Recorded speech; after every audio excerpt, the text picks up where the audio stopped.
pada kesempatan kali ini kita akan bahas tentang apa itu yang dimaksud dengan syirik ketaatan.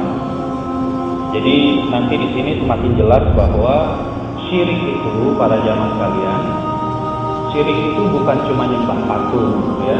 Syirik itu bukan cuma nyembah berhala.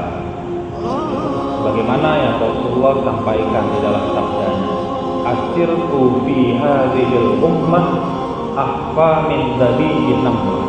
Ketahuilah, kesyirikan yang terjadi di tengah umatku itu lebih halus daripada seekor semut. Jadi orang nggak ada, dia pikir itu tidak syirik, nggak tahunya itu syirik. Ya, dalam pembahasan-pembahasan yang lalu kita juga bisa cermati, dan khususnya di dalam pembahasan kita hari ini juga akan kita lihat banyak orang tidak menyadari, dia pikir itu bukan syirik, tapi sebenarnya termasuk kategori kesyirikan yang dimaksud dengan syirkut ta'ah. Apa itu syirkut ta'ah? Apa itu syirik ketaatan?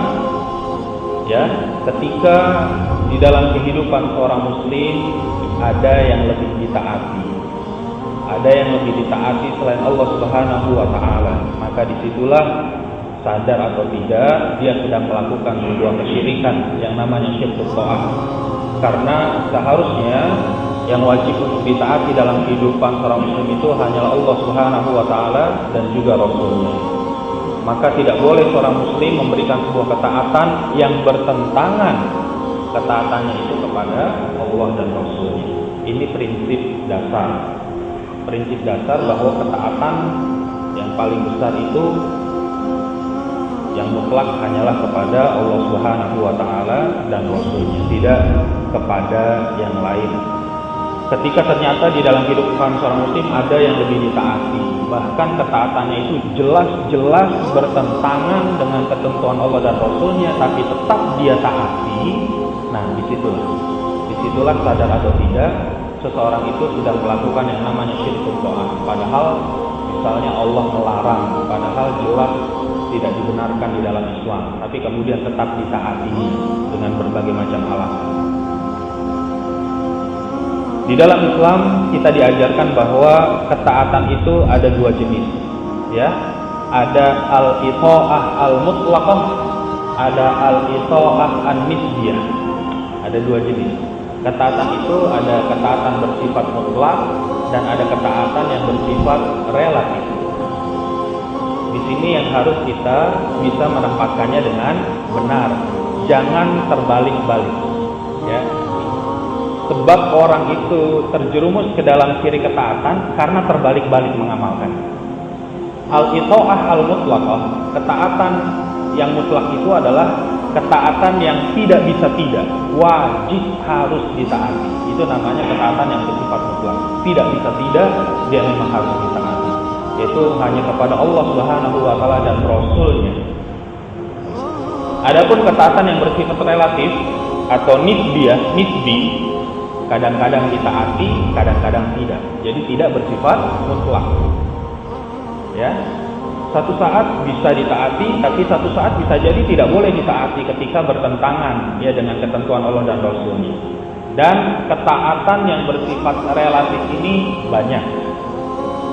Nah, nanti persoalan yang muncul di tengah masyarakat adalah ketidakmampuan masyarakat itu membedakan mana yang bersifat mutlak, mana yang bersifat relatif.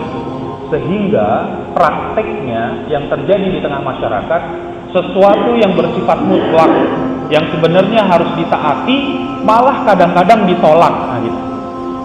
Sesuatu yang sebenarnya bersifat relatif yang kadang-kadang harus ditolak luar biasa ditaati. Nah, gitu. Nah, ini jadi masalah. Di situ persoalannya. Ya, kadang-kadang aneh kaum muslimin. Sesuatu yang jelas-jelas hukumnya, aturannya malah ditentang. Malah tidak mau mentaati. Sesuatu yang sebenarnya dia harus tolak, tidak boleh dia taati, malah dia taati sedemikian rupa. Nah, disitulah yang menyebabkan orang rusak ketaatannya dan dia telah terdorong ya melakukan yang namanya syirkut ta'ah, syirik ketaatan. Jadi kalau ketaatan yang bersifat mutlak kepada Allah dan Rasulnya, ketaatan yang bersifat relatif banyak. Lihat, ini yang akan kita urai. Yang termasuk dalam kategori ketaatan relatif, ketaatan nisbiyah, yaitu ketaatan kepada penguasa, kepada orang alim, kepada adat istiadat, kepada hukum mayoritas, kepada logika, rasio dan hawa nafsu, kepada kepentingan dunia, kepada humanisme atau kekerabatan. Ini beberapa poin yang dia kedudukannya sebenarnya adalah ketaatan yang bersifat relatif, nisbiyah. Dan kita lihat keterangannya satu persatu. Kenapa mereka disebut dengan ketaatan yang bersifat relatif?